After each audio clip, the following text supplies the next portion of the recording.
Hello everyone, hello, welcome to adventure. शुरू करने वाला हूं मैं आज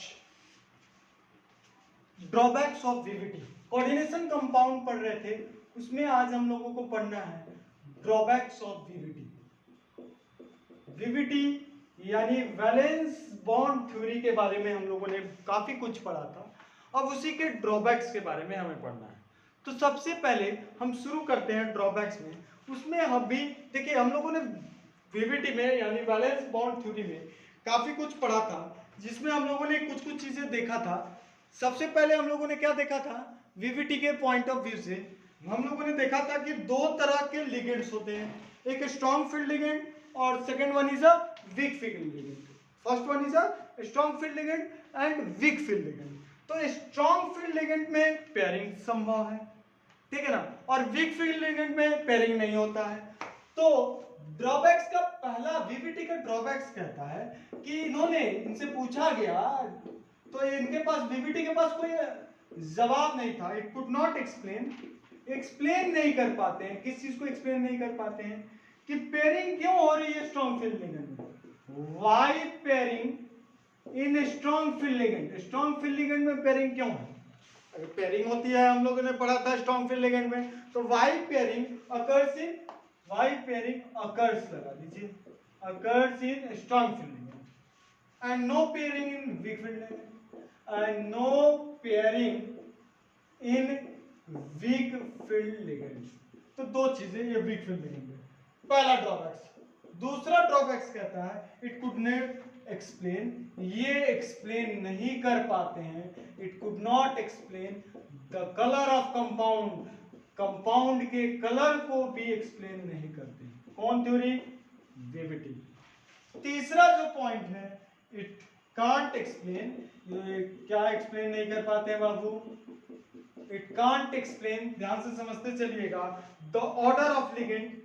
जो लिगेंड का ऑर्डर हम लोग पढ़े थे, order of ligand, order of ligands किसमें बच्चों, हम लोगों ने पढ़ा था, एक सीरीज पढ़ा था अगर आपको याद होगा वीवीटी से पहले, स्पेक्ट्रोकेमिकल सीरीज में बताया था ना कि कौन स्ट्रॉन्ग फील्ड लिगेंड है, कौन वीक फील्ड लिगेंड है। इसके बारे में भी ये एक्सप्लेन नहीं कर पाते हैं। पहला चीज एक्सप्लेन नहीं कर पाते हैं कि स्ट्रॉन्ग फील्ड लिगेंड में पेयरिंग क्यों है और वीक फील्ड लिगेंड में पेयरिंग क्यों नहीं है। दूसरा, ये कलर ऑफ कंपाउंड को भी एक्सप्लेन नहीं कर पाते हैं। और तीसरा, स्पेक्ट्रोकेमिकल सीरीज में जो सीरीज है उसको भी एक्सप्लेन नहीं कर पाते हैं।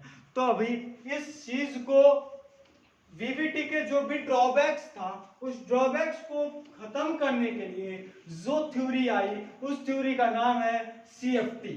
तो आज हमें पढ़ना है सीएफटी के बारे में। सीएफटी क्या है, CFT is nothing but crystal field theory. This is the crystal field theory, CFT. ठीक, तो सीएफटी क्या होता है, सीएफटी क्या बोलता है, सीएफटी कंसीडर करता है metal as a positive charge. CFT की पहली पॉइंट, सीएफटी कंसीडर्ड, समझते चलिएगा, सीएफटी कंसीडर्ड एज क्या, मेटल को क्या कंसीडर करता है, एज अ पॉजिटिव चार्ज। दो ही चीज के बारे में हम लोग बात कर रहे हैं यहाँ पे, आप ध्यान रखिएगा, मेटल को पॉजिटिव चार्ज एंड लिगेंड्स को क्या कंसीडर किया जाता है, एंड लिगेंड्स को नेगेटिव चार्ज की कंसीडर किया जाता है। लिगेंड्स को एज अ नेगेटिव चार्ज। याद रखिएगा, दो चीज है ना, एक आपको पॉजिटिव चार्ज, दूसरे को नेगेटिव चार्ज, ये कंसीडर किया। किसने कंसीडर किया, सीएफटी ने किया। तो मैं बताऊं, जैसे ये आपका एक पॉजिटिव चार्ज, एक नेगेटिव चार्ज, पॉजिटिव और नेगेटिव चार्ज आपस में मिलकर क्या बनाएंगे, क्रिस्टल बनाएंगे। और क्रिस्टल बनाने के कारण उसकी क्रिस्टल में पॉजिटिव और नेगेटिव चार्ज के कारण उसमें फील्ड भी जनरेट होगा, और इसी थ्योरी को हम लोगों को कहते हैं क्रिस्टल फील्ड थ्योरी। ठीक है, तो देखो, सेंट्रल मेटल एटम और लिगेंड्स के बीच में जो चीजें हो रही है, तो मैं अगर बताऊं जैसे K4, अगर हम लोग कोऑर्डिनेशन कंपाउंड का एक एग्जांपल लेते हैं FeCN6, ठीक है ना, K4 FeCN6। ठीक, तो इसमें देखो Fe इज अ मेटल और इस मेटल के ऊपर पॉजिटिव चार्ज होगा, और Cn यानी साइनाइड, ये आपका नेगेटिव चार्ज होगा, और इन्हीं के बीच में ये थ्योरी है। तो इसी चीज के बारे में हम लोग बात करने वाले हैं। तो CFT में हम लोग पॉजिटिव और नेगेटिव चार्ज में कौन सा बॉन्ड, ठीक है ना। तो CFT में हम लोग ये भी करते हैं, CFT में कंसीडर क्या करते हैं, आयनिक बॉन्ड एग्जिस्ट करता है किसके किसके बीच में, ध्यान रखना CFT में ये कंसीडर करके चला जाता है ionic bond between metal and ligands और मेटल के बीच में आयनिक बॉन्ड एग्जिस्ट करता है, CFT ये मानता है। देखिए पॉजिटिव और नेगेटिव चार्ज, इनके बीच में आयनिक बॉन्ड। ठीक ठीक।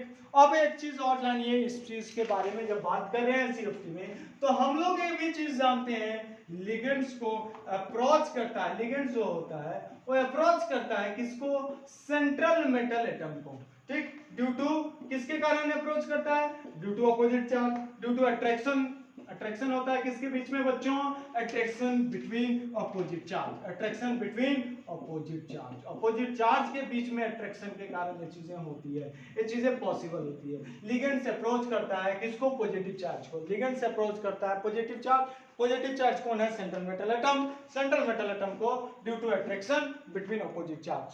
चीजें क्लियर होनी चाहिए आप लोगों को। अब हम लोग इसके आगे की बातें करते हैं, इस चीजों को मैं हटाता हूं और इस चीज के आगे की बातें मैं करता हूं फटाफट आप लोगों के सामने। मैं आज कोशिश करता हूं कि CFT को कंप्लीट कर दिया जाए। तो देखो CFT में क्या होगा, जब पॉजिटिव चार्ज है और नेगेटिव चार्ज है और दोनों के बीच में आयनिक बॉन्ड है, आयनिक बॉन्ड अपोजिट चार्ज, तो इसमें क्या होगा बच्चों, तो CFT में एक और चीज बोल सकते हैं, इलेक्ट्रोस्टैटिक फोर्स ऑफ अट्रैक्शन होगा, इलेक्ट्रोस्टैटिक फोर्स ऑफ अट्रैक्शन।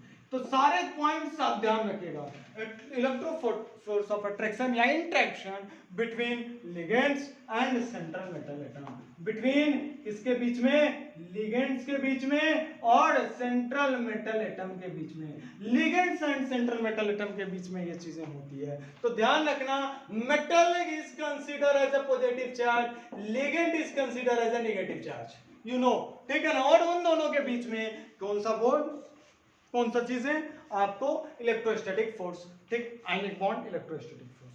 अब देखिए बात ध्यान से देखिएगा क्या कहना है। अब देखो मैं बता रहा हूं, चीजों को ध्यान रखते चलिएगा, आप अपने नोटबुक में इसको लिखते भी चलिएगा सारे पॉइंट्स को।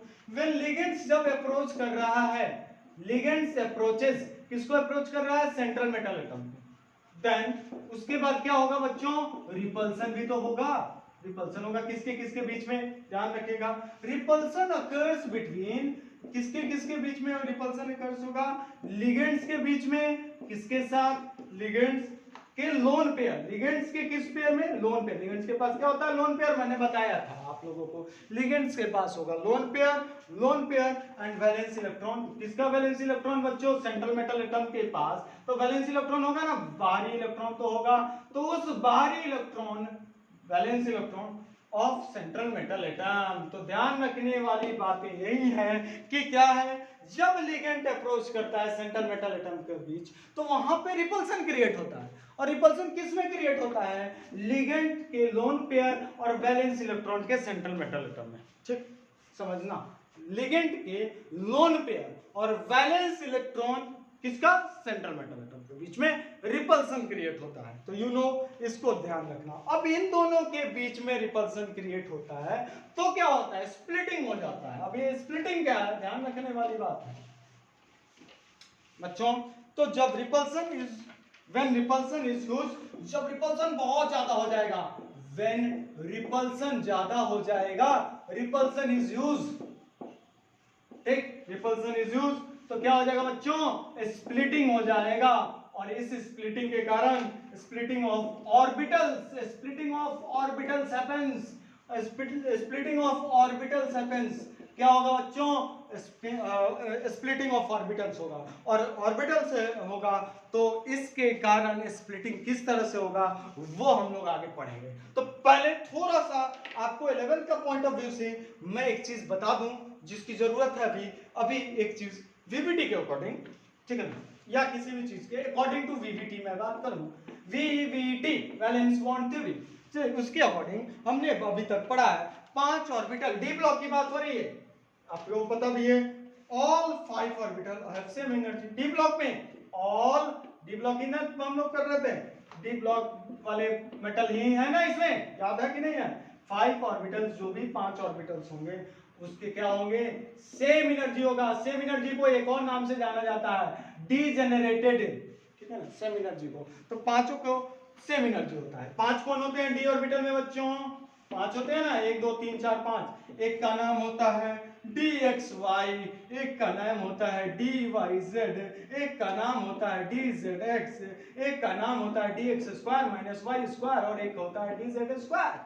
ये 5 होते हैं और पांचों की एनर्जी सेम मानी जाती है according to VVT.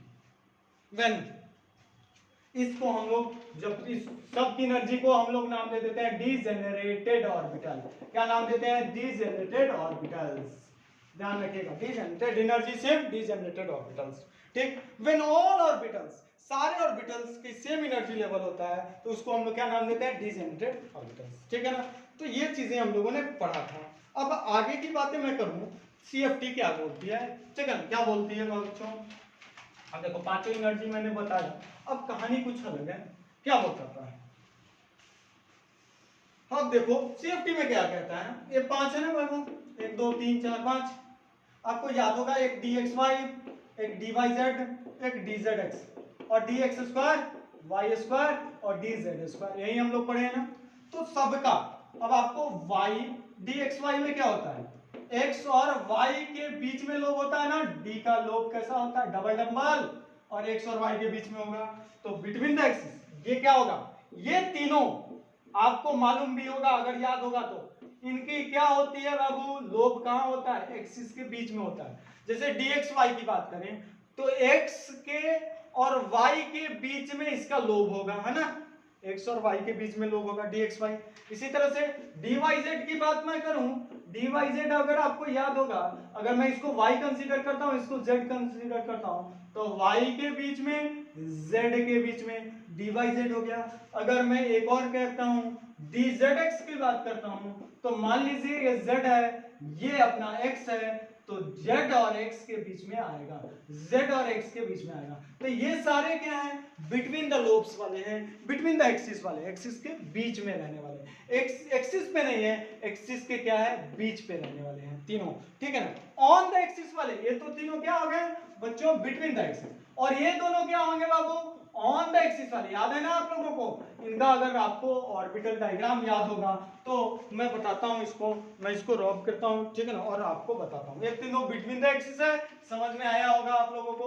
On the axis वाले की कौन कौन सी चीजें होती है, तो on the axis d x square y square, अगर आपको याद होगा, ये होगा आपका वाई मान लीजिए, और ये हुआ मेरा एक्स, और वाई के ही ऊपर, एक्स के ही ऊपर d x square y square होता है। और डी जेड स्क्वायर अगर आपको याद होगा, ये आपका z एक्सिस है, ये आपका x एक्सिस है, z के ऊपर और इसी के ऊपर ऐसे। तो ये दोनों क्या होते हैं, ऑन द एक्सिस। इसको क्या बोलते हैं हम लोग, ऑन द एक्सिस, एक्सिस के ऊपर, ऑन द एक्सिस। तो ये चीजें होती है, तो ध्यान रखने वाली बातें हैं, ठीक है। तो टोटल हम लोगों ने सीएफटी में देखो, ये तो चीजें हम लोगों ने देखा बिटवीन द एक्सिस और ऑन द एक्सिस। तो देखो एटम स्फेरिकली सिमेट्रिकल। अब देखो बातें यहां समझना है, समझते चलिएगा तो ज्यादा अच्छा रहेगा। तो देखो सीएफटी में घुसने से पहले देखो, spherically symmetrical field of negative ligands surround by the centre metal. मतलब देखो ये मेटल है और इसी से चारों तरफ ये लिगेंड, यहाँ लिगेंड, यहाँ लिगेंड, यहाँ लिगेंड, यहाँ लिगेंड, यहाँ लिगेंड। लिगेंड यानी नेगेटिव चार्ज, लिगेंड यानी नेगेटिव चार्ज, मेटल यानी पॉजिटिव चार्ज। सर एक मेटल चारों तरफ से लिगेंड से सराउंडेड होता है, एक मेटल चारों तरफ से इक्वली डिस्ट्रीब्यूशन से चारों तरफ से लिगेंड से सराउंडेड होता है। जब चारों तरफ से लिगेंड से सराउंडेड है तो क्या होगा, तो इस सराउंडेड से, इस सिमेट्री से, due two symmetrical field all electron will same repulsion. अब देखो इसके कारण, इसके वैलेंस इलेक्ट्रॉन और इसके लिगेंड, इसके वैलेंस इलेक्ट्रॉन इसके लिगेंड, इन सब के कारण क्या होता है, ड्यू टू सिमेट्रिकल फील्ड क्या हो जाता है बच्चों, एक क्या होता है, रिपल्सन जनरेट होता है। फिर से सुन लीजिए, मैं ये पॉइंट बोल दे रहा हूं, आप अपने कॉपी में भी लिख सकते हो, मैं लिख ही देता हूं। स्फेरिकल सिमेट्रिकल फील्ड, देखो स्फेरिकल मैं लिख दे रहा हूं, spherically symmetrical, spherically symmetrical field of negative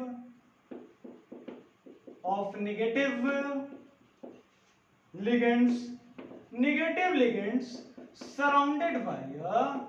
surrounded the central metal atom.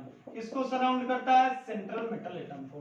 Spherical symmetrical field of negative ligand surrounded central metal atom, और जिसके कारण ड्यू टू सिमेट्रिकल फील्ड, इस सिमेट्रिकल फील्ड के कारण ये क्या होता है बच्चों, फील्ड सिमेट्रिकल फील्ड के कारण आपका क्या हो जाता है,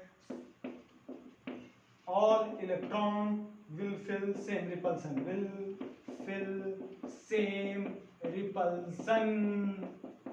सेम रिपल्सन फील करता है। देखो बच्चों, मेटल और लिगेंड ये सब सेम रिपल्सन फील करता है, ठीक है ना। तो जब सेम रिपल्सन फील करता है तो क्या होता है, अब तो बात यही समझना है ना, सेम रिपल्सन होती है मेटल और लिगेंड्स के बीच में। अब जब सेम रिपल्सन होगा तो कुछ तो कहानी होगा, कहानी में कुछ तो लोचा होगा। तो क्या होगा बच्चों, यहाँ पे कहानी में यही हो जाता है कि जैसे मान लीजिए यहाँ पे था अपना atom 1 2 3 4 5 D, free ions, D orbital, this one is a D orbital. यहाँ से एनर्जी उसको मिला, यहाँ पे पहुंचा, एनर्जी मिला, एनर्जी के कारण यहाँ पे पहुंचा। यहाँ टूटा नहीं बच्चों, यहाँ स्प्लिटिंग नहीं हुआ, ये इसको एनर्जी मिला, ये अपने ऊपर चला गया, बैरी सेंटर यहाँ पे पहुंचा, इसको बैरी सेंटर बोलते हैं। और उसके बाद स्प्लिटिंग मिलने के बाद ये टूट जाता है, ठीक है ना। टूटने के बाद ये दो तरह से टूटता है, एक इजी लिखा और एक मैंने 2 लिखा। अब ये दोनों है क्या, मैं बताऊंगा आपको। एक इजी ऑर्बिटल, एक आपका 2Tg ऑर्बिटल, ठीक है ना। एक कौन सा ऑर्बिटल, इजी ऑर्बिटल, एक आपका T2G ऑर्बिटल, इजी T2G, ठीक है ना। तो देखो डी ऑर्बिटल, तो देखो पहले बैरी सेंटर का अगर डेफिनेशन कोई पूछे, the energy of all d orbital increases to an average energy called barycentre level.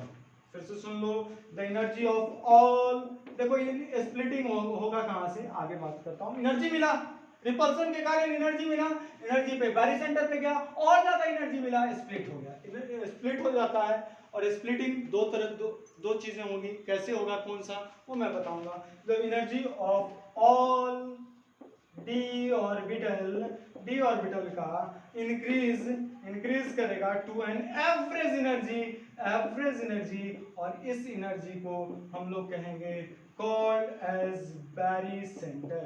इसको नाम देंगे बैरी सेंटर लेवल। क्या नाम देंगे, बैरी सेंटर लेवल के नाम से जाना जाएगा, ठीक। तो CFT में बैरी सेंटर लेवल। अब देखो ध्यान से, क्या मैं कहना चाह रहा हूं, इस चीज को एक बार को फिर से समझते हैं। क्या कहना चाह रहा हूं मैं कि डी ऑर्बिटल है, टूटेगा, स्प्लिटिंग होगा, यहां से बैरी सेंटर है, मान लो 3 4 5, टूट सकता है दो तरह से बच्चों। एक तरीका है कि ऊपर तीन ऑर्बिटल थे ना, कौन से, बिटवीन द एक्सिस वाले, वो ऊपर रहे, बिटवीन द एक्सिस वाले ऊपर रहे। जैसे कौन कौन हो सकता है, dxy हो सकता है, dyz हो सकता है, और dzx हो सकता है। दूसरे कौन हो सकते हैं, एक हो सकता है dx स्क्वायर y स्क्वायर, और एक हो सकता है dz स्क्वायर। इस तरह से स्प्लिट हो जाए, यानी बिटवीन द एक्सिस वाले एक साथ हो जाए और ऑन द एक्सिस वाले नीचे हो जाए। एक तरीका ऐसे भी हो सकता है बच्चों, ध्यान से सुनना। एक तरीका ये टूटे और टूट के उल्टा हो जाए, यानी कहने का मतलब है ऊपर हो जाए ऑन द एक्सिस वाले ऊपर आ जाए दो, और नीचे कौन हो जाए, बिटवीन द एक्सिस वाले हो जाए, ऑन द एक्सिस कौन है, dx square y square dz square, और ये कौन है between the axis, dxy dyz, और dz क्या था, dzx, ये आ जाए बिटवीन द एक्सिस वाले नीचे आ जाए, ठीक है ना। उस केस में तो क्या था, बिटवीन द एक्सिस वाले ऊपर थे, इस केस में क्या था, बिटवीन द एक्सिस वाले नीचे, ठीक। तो ये चीजें हो सकती है। अब किस केस में क्या होगा, इस चीज को हम लोगों को देखना है, ठीक है। चीजें समझ में आ रही है। तो स्प्लिटिंग, अब स्प्लिटिंग होना है, ठीक। तो देखो क्रिस्टल फील्ड में स्प्लिटिंग कैसे होता है, CFT स्प्लिटिंग हम लोगों को पढ़ना है, crystal field splitting in octahedral. मैं आज क्रिस्टल फील्ड स्प्लिटिंग ऑक्टाहेड्रल मैं बताता हूँ। Crystal field splitting in octahedral. Octahedral में ऑक्टाहेड्रल कैसा होता है बच्चों, मैंने आप लोगों को बताया था। ऑक्टाहेड्रल ध्यान से देखिएगा, octahedral this one is cube, यहाँ पे मेटल, यहाँ लिगेंड्स, यहाँ लिगेंड्स, यहाँ लिगेंड्स, यहाँ लिगेंड्स, यहाँ लिगेंड्स और यहाँ लिगेंड्स, ठीक, ये चारों जगह लिगेंड। तो देखो लो, मान लो मैं यहाँ से बताऊं इसके परपेंडिकुलर मैं इसको ड्रॉ करूं तो ये एक एक्सिस हो जाएगा कि नहीं, इसके परपेंडिकुलर, तो ये एक एक्सिस हो गया, मान लीजिए that is a Z axis, Z axis, ठीक, ये भी एक एक्सिस हो जाएगा, दिस इज एक्स एक्सिस उसके परपेंडिकुलर, ठीक है ना, एक्स एक्सिस। इसी तरह से ये भी इसके परपेंडिकुलर है, this one is a y axis, this one is a y axis. तो देखोगे तो सारे लिगेंड्स किस पे हैं, एक्सिस पे, सारे लिगेंड्स किस पे हैं, एक्सिस पे, ligands ligands ligands ligands ligands axis पे। तो इन ऑक्टाहेड्रल, अगर मैं बोलूं in octahedral complex, in octahedral complex, octahedral complex में क्या होता है बच्चों, लिगेंड्स अप्रोचेस, लिगेंड्स जो अप्रोच करता है, अभी हम सीखे थे, approaches central metal atom, central metal atom को ऑन द एक्सिस, एक्सिस पे, ऑन द एक्सिस, और एक्सिस पे होने के कारण so there maximum repulsion, so there maximum, अब अप्रोच किया तो मैक्सिमम रिपल्सन जनरेट हुआ, और मैक्सिमम रिपल्सन जनरेट होने पे, maximum repulsion on the axis, तो ऊपर कौन चला जाएगा, ऊपर आ जाएगा एक्सिस वाले, क्या देख सकें, एक्सिस वाले क्या हो जाएंगे, ऊपर हो जाएंगे।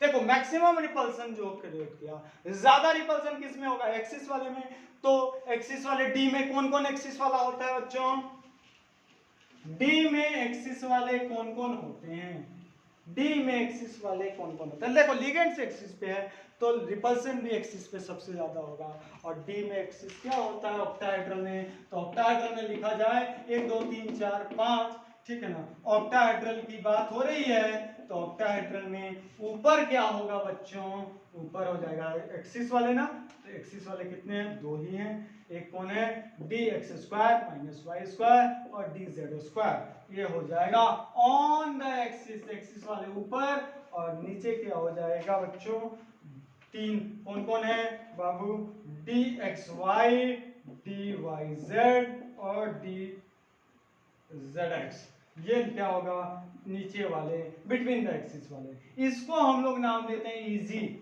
और इसको नाम देते हैं T2Z, नाम है अभी जान जाओ, एक्सिस दो, T2Z तीन है, तीन ऑर्बिटल वाले, इजी दो है, ठीक है ना। वैसे इसका डिटेल एनालिसिस हमारे सिलेबस में नहीं है, बस आपको नाम जानना है, दो वाले जो एक्सिस वाले है उसको इजी बोलते हैं, और जो एक्सिस से बाहर है उसको नाम हम लोग देते हैं, एक्सिस के बिटवीन में है उसका नाम क्या देते हैं, T2Z, ठीक है ना। अब अगर मैं बात करूं टेट्राहेड्रल में, तो टेट्राहेड्रल में जस्ट अपोजिट हो जाएगा, वो कैसे अपोजिट होगा वो हम लोग पढ़ेंगे अगले क्लास में।